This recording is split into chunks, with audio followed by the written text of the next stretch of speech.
Okay, so we go again, going into the kimura like this. Now this time, as I go like this, if he sits himself away and he starts to sit back so I can't get the kimura, I'm going to use that hip bump. So we've got the two options for your hip bump when we're like this.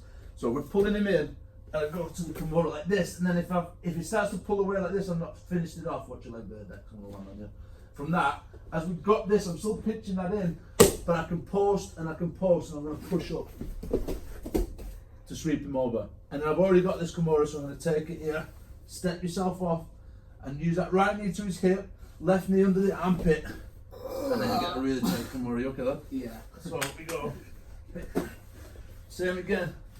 This way. I sit up and he's pushing himself back. Keep this on, so start pushing back up, Josh. So he's sitting like this. Look, see how I'm controlling that arm. Use that. If you want to come up on your hand, you can, or you can stay on your elbow as long as you're using your foot. Push, steer him over, and then land and take that kimura straight away. And as you step, block the hip with your knee, and then switch through. So I'm keeping my weight on his chest, and I put that kimura straight on.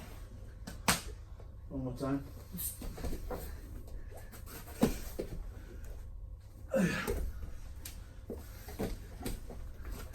Just pulling away, post, over.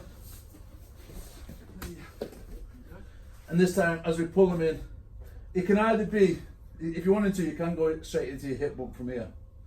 But we'll look at that in a minute. Or when we're like this, if you just go straight from this bit, and you sit up, and sweep. And then take it.